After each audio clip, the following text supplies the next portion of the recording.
안녕하세요. 예. 오늘은 어떤 걸 알려주십니까? 오늘 뭘 알려줘야 될까요? 제가 생각한 건데 네.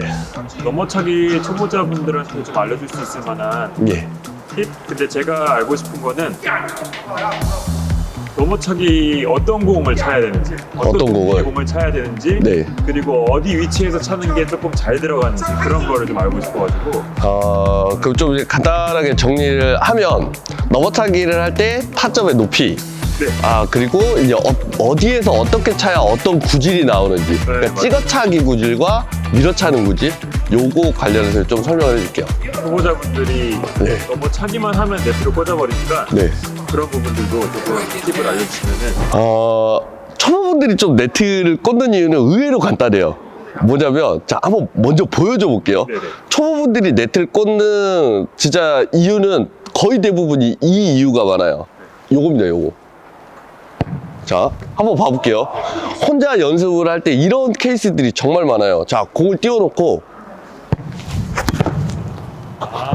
낮은 위치에서 그렇죠. 차는 거구나. 공 높이 자체가 어느 정도 높이가 나와줘야 되는데 이게 혼자 연습을 하다 보니까 높이라고 하는 기준이 없죠. 그러니까 낮은 공을 아주 열심히 강력하게 찍으려고 하는 거죠. 그래서 초보분들이 네트를 못 넘기는 경우가 많아요. 실제로 저한테 그 문의를 주시고 오시는 분들 중에도 대부분 와서 확인해 보면 이 경우가 진짜 많아요.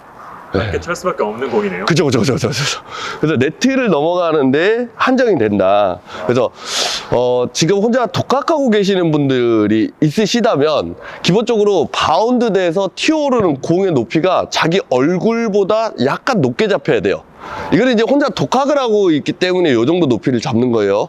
그래서 높이 자체가 네트 앞에서 이 정도 떠줘야 내가 바운드로 공을 칠 때 그나마 네트를 좀 넘어갈 수 있는 상황이 되죠. 날씨가 좀 춥나 보네요. 자, 그래서 공 높이를 높게 띄워놓고 넘어가야 된다. 네. 그래야 내가 네트를 넘기는데 좀 수월한 상황이 된다. 이렇게 좀 정리가 되죠. 그리고 이건 좀 다른 외적인 건데 너무 욕심이 앞서서 그래요. 빨리 뛰는 건가요? 아니에요. 내가 이 공을 네트를 넘겨야 된다라는 기준이 더 커야 되는데 찍어야 된다는 기준이 너무 큰 거죠. 그러니까 공의 높이는 잘 나오더라도 공의 높이는 잘 나왔어요. 근데 바로 밑으로 이제 하향 스윙하는 이 각도가 깊은 거죠. 그래서 내 스윙이 이 진행되는 각도가 너무 깊어도 네트를 못 넘어간다. 그래서 완만하게 풀어져서 넘어갈 수 있는 각도를 만들어줘야 된다는 거죠. 그래서 초기에는 뭐 찍혀 나가야 된다 이런 기준보다는 그냥 지금 제가 보여드리는 요 정도로 접근을 하시면 딱 좋아요. 공 띄워놓고 그냥 네트가 넘어갈 정도. 지금도 이 거리가 짧게 나가는 건 아니거든요. 네. 근데 저희가 생각하는 이거랑은 거리가 멀죠. 빵! 이거와는 거리가 좀 있는 거죠. 그래서 초보자들이 초기에 네트를 꽂는 이유는 크게는 두 가지. 첫 번째, 띄우는 공의 높이가 낮아서. 두 번째, 너무 욕심이 앞서서 스윙 각도를 못 잡아줘서. 너무 찍는 각도를 줘서. 이렇게 정리가 되죠. 또 넘어차기를 하기 위해서 네. 손을 짚는 위치 거기에 따라서 조금 또 구질이 달라지는 게 있나요? 공과 손의 위치에 따라서 공이 나가는 게 좀 달라져요. 그러니까 간단하게 설명을 드리면 공이 이렇게 떠 있을 때를 가정을 했을 때 공과 내 짚는 손의 라인이 같은 선상이면 이 같은 선상에 손이 집어지면 공은 좀 길게 나가요.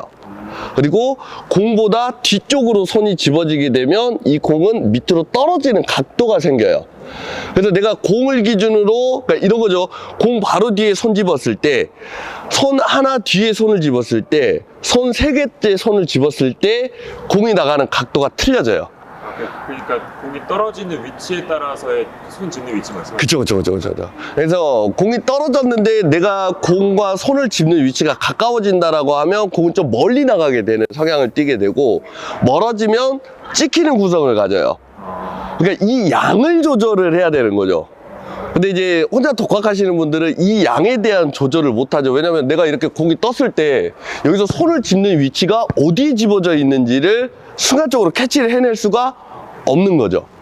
그래서 혼자 연습하시는 분들은 동영상을 찍으면서 연습을 해봐도 도움이 되겠죠. 영상을 볼 때도 이 구간을 본다고 보시면 돼요.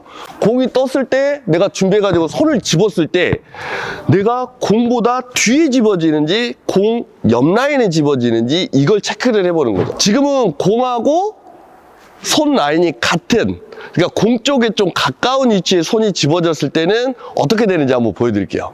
자.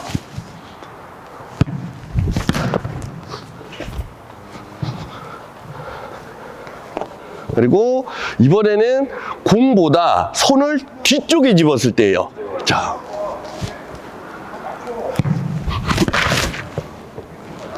네. 다시가 아니라 이게 이런 양상을 띄는 거예요. 네. 그렇구나.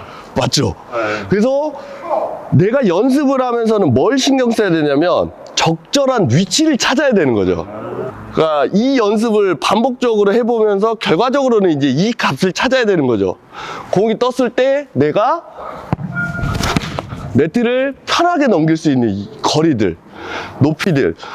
좀 찍고 싶다라고 하면 공의 위치가 이제 네트랑 가까워져야 돼요. 내가 찍고 싶을 때는. 그럼 이제 조금 찍히는 각도를 만들어내는 거고요. 네. 공 매달아 놓고 짚고 차고 할 때, 자세는 됐단 말이에요. 근데 막상 현장에서 해보려고 했더니, 공이 날아가요. 그러니까 아까 제가 같은 선상에 집으면 길게 나간다 그랬죠. 반대로 뚫고 나가는 유형도 있단 말이에요. 내가 공이 여기에 떴는데 공보다 손이 앞에 뒤져지는 거예요.